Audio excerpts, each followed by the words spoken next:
A continuación vamos a comentar un concepto fundamental para la práctica de economía de la empresa, que es el concepto de rentabilidad. Estamos en mi libro de economía de la empresa al 11 de segundo de bachillerato, en la parte de finanzas, y como vemos aquí en la página 222. Entonces, primero es explicar qué es la rentabilidad. Cuando a mí una persona me dice he ganado 10 euros, la pregunta ¿es mucho o es poco? Pues el beneficio son 10 euros, el resultado.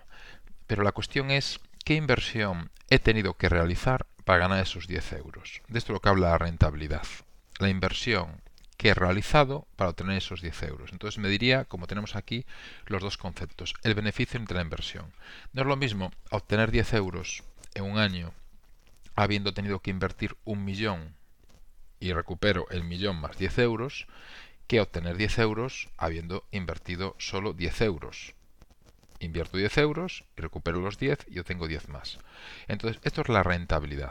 Es una relación entre beneficios obtenidos e inversión realizada, como tengo aquí arriba. Evidentemente, cuanta mayor rentabilidad, más interesante es la inversión. Entonces partimos de dos conceptos, beneficio e inversión. El beneficio proviene de un concepto que estudiamos en el tema anterior, que es la cuenta de resultados o cuenta de pérdidas y ganancias. De aquí proviene el resultado económico del ejercicio.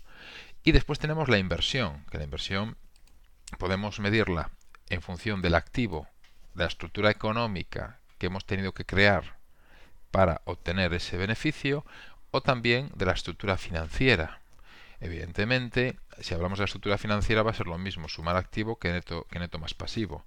Pero una rentabilidad muy interesante es de la inversión que yo he tenido que realizar con mis recursos propios, con mi neto. Es decir, una parte es prestada, es exigible de terceros, pero yo del dinero que he puesto yo en mi bolsillo, de mis fondos propios, este beneficio que he obtenido, ¿qué rentabilidad me ha dado? Entonces, de esta forma, tenemos las dos principales rentabilidades que medimos en economía. La económica también se llama ROI, o la financiera, que se llama ROE. ¿Qué tiene en cuenta la económica? Pues estamos hablando de la estructura económica de la empresa. Entonces tiene en cuenta el activo, la inversión en la estructura económica productiva de la empresa, lo que he invertido en activo, y el beneficio sería el beneficio antes de intereses y de impuestos, que en el tema anterior de economía de la empresa explicamos la diferencia entre antes de intereses e impuestos, el que está ahora el EBITDA, que se utiliza mucho, etcétera. Entonces cogería el beneficio antes de pagar intereses e impuestos, el beneficio que crea esta estructura económica sin tener en cuenta cómo está financiado, ni el coste de la financiación, y sin tener en cuenta los impuestos que pagamos a Hacienda, entre el activo. Esta sería la rentabilidad económica o ROE. Y por otra parte, la rentabilidad financiera o ROE sería, en este caso cogeríamos el beneficio neto, ya después de haber retribuido a los que nos han prestado el dinero, el exigible, el pasivo, y después de haber retribuido, pagado los impuestos al Estado. Entonces cogeríamos el beneficio neto. Y lo dividíamos entre el capital que realmente yo he aportado, el neto o neto patrimonial. Esta es la diferencia.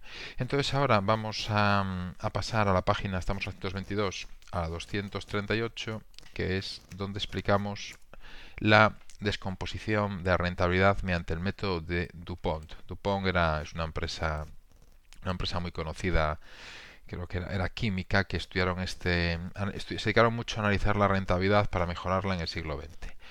Bien, entonces tenemos, ¿en qué consiste el método DuPont? Pues vamos a descomponer la rentabilidad económica y la rentabilidad financiera en diferentes partes, sea como cuando diseccionamos, por ejemplo, pues queremos estudiar en biología cómo es un animal, lo diseccionamos para ver cada una de las partes y entender mejor cómo funcionan los órganos o qué enfermedad ha podido provocar la muerte, etcétera. Entonces el ROI vamos a descomponerlo en dos partes. Tenemos el beneficio antes de intereses y de impuestos entre el activo y vamos a hacer un truco matemático que es multiplicar ambas partes por ventas. Si yo multiplico por ventas y divido por ventas, efectivamente no varía el resultado al multiplicar y dividir por la misma cantidad, pero al reorganizarlo y dividir el beneficio entre las ventas tenemos un concepto que ya conocemos, que es el margen. De cada 10 euros de ventas, ¿cuánto tengo de beneficio? 1, pues tengo el 10% de margen. Y tenemos otro concepto que también conocemos ya, que es la rotación. Ventas entre activo. ¿Cada cuántas veces rotan las ventas respecto a mi estructura económica? Pues esta es la rotación. Ventas entre activo. Entonces, de esta forma he descompuesto la rentabilidad económica en el margen por la rotación. ¿Cómo puedo mejorar mi rentabilidad económica? Pues puedo aumentar el beneficio con el mismo volumen de ventas. Si esos 10 euros de ventas consigo ya 1,25, 1,50 de margen de beneficio, pues aumenta mi rentabilidad económica. O también girando más ventas sobre el activo con la misma estructura económica, consiguiendo que esa estructura económica genere más ventas a lo largo del año, más volumen de ventas. Entonces tendríamos margen por rotación. Y vamos a la financiera. La financiera es muy similar, pero implica introducir pues un componente más en la multiplicación, con lo cual el truco matemático pues sigue siendo sencillo, pero se añade un punto más de dificultad. Rentabilidad financiera. Tengo el beneficio neto entre el neto patrimonial. Para que no varíe matemáticamente, lo multiplico por ventas, lo divido por ventas como he hecho en la rentabilidad económica, y también por activo y entre activo. De esta forma me va a quedar tres conceptos. El beneficio neto entre ventas es el margen, en este caso el margen calculado sobre el beneficio neto, no el antes de intereses y de impuestos. La rotación sigue siendo ventas entre activo, y ahora me aparece de repente otro cociente, activo entre neto, que representa el endeudamiento, es decir, qué parte del activo está financiado con neto y la otra parte sería con el pasivo. Entonces este es un ratio de endeudamiento, activo entre neto, también llamado de apalancamiento. Bien, entonces tenemos que la rentabilidad financiera va a ser margen por rotación por endeudamiento, y de esta forma podemos analizarlo de nuevo por partes. ¿Cómo puedo mejorarlo? Aumentando el margen, como tengo aquí, si el otro está invariable, aumentando la rotación, o aumentando el endeudamiento con una adecuada relación coste-deuda-rentabilidad. Esto quiere decir que cuando uno se endeuda para aumentar el activo, pues tiene que medir bien qué rentabilidad va a sacar de esa inversión que ha hecho, y también si no está asumiendo demasiados riesgos al endeudarse. Antes de la crisis del 2007, un poco el mantra era pues crecer a base de endeudamiento. Si tú tenías un restaurante para 5 comensales y iba bien, endeúdate y hazlo de 200, endeúdate y hazlo de 400. En momentos en que había tanta demanda, pues compensaba endeudarse y crecer, porque continuamente pues se producía, se vendía y se cobraba.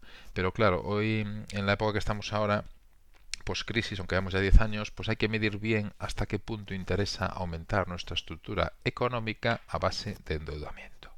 Ahora, en el vídeo siguiente vamos a pasar a analizar ya un ejercicio típico de la BAU del cálculo de rentabilidad financiera.